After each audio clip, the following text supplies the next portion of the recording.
કોરોનાના કહેર વચ્ચે વધુ એક બીમારી સાબિત થઈ રહી છે ખતરનાક, અને તેનું નામ છે મ્યુકોરમાઇકોસિસ। આ એક પ્રકારનું ફંગલ ઇન્ફેક્શન છે। અત્યાર સુધી આ બીમારી દર 5000 વ્યક્તિએ એકમાં જોવા મળતી હતી, પરંતુ કોરોનાના કાળમાં બીમારીના કેસ વધતા લોકોમાં ફફડાટ ફેલાયો છે।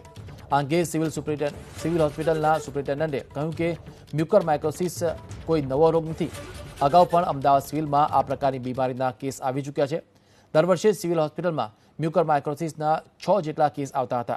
જોકે કોરોનાના કાળમાં રોગ પ્રતિકારક શક્તિ ઓછી થતાં ઇન્ફેક્શન ઝડપથી લાગે છે, જેમાં ડાયાબિટીસ, કિડની અને અન્ય કોમોર્બિડ બીમારીઓ ધરાવતા લોકોને આ ચેપ લાગવાની શક્યતા વધુ રહેલી છે। कोरोना के बाद गुजरात में अभी एक और डिसीज सामने आया है जिसका नाम है म्यूकोरमाइकोसिस। क्या है म्यूकोरमाइकोसिस? हमारे साथ सिविल अस्पताल के सुपरिटेंडेंट डॉक्टर जेवी मोदी है।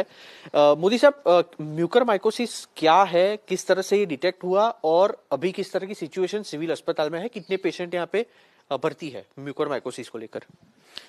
म्यूकोरमाइकोसिस बेसिकली एक फंगल इन्फेक्शन है और ये पहली बार नहीं देखा गया है। हर साल हमारे यहाँ 5 से 10 केस आते हैं ट्रीटमेंट के लिए।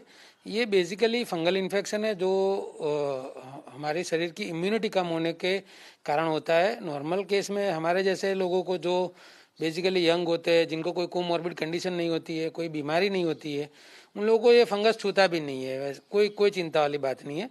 लेकिन जिन लोगों को कोमॉर्बिड कंडीशन होती है, जैसे कैंसर होता है, डायबिटीज होता है, corona moderate to severe cases में जिसमें स्टीरॉयड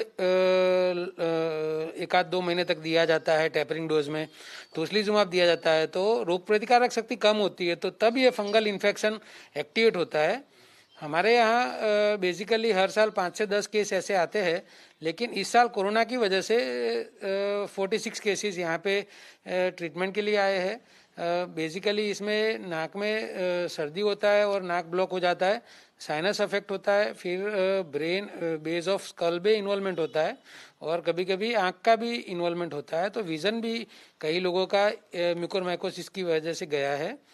लेकिन मैं क्लेरिफाई कर दूं कि ये कंटेजियस डिजीज नहीं है, ये फैलता नहीं है कोरोना की तरह, चक्रवर्ती व्याध में नहीं फैलता है। बेसिकली ये है कि ये जिन लोगों की इम्यूनिटी कम होती है, रोग प्रतिकारक शक्ति कम होती है, उन लोगों को ये होने की संभावना है रेयरेस्ट ऑफ रेयर केस में।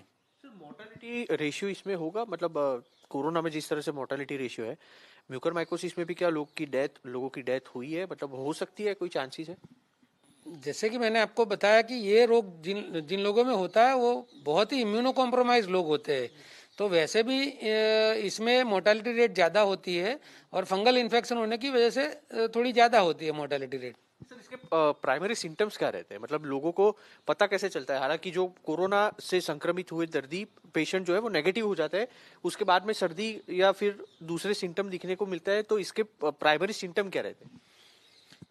इसमें बेसिकली सर्दी होता है, नाक बंद हो जाता है, सांस लेने में तकलीफ पड़ता है, कभी कभी आँख का भी प्रॉब्लम रहता है, विजन का इश्यू रहता है, तो ये सब सिम्टम्स है ज़्यादातर।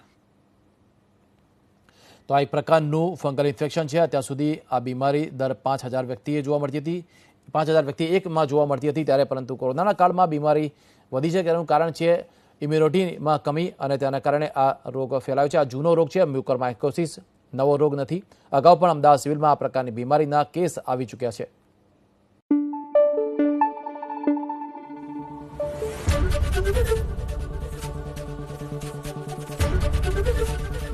एबीपी अस्मिता, गुजरातनी अस्मिता।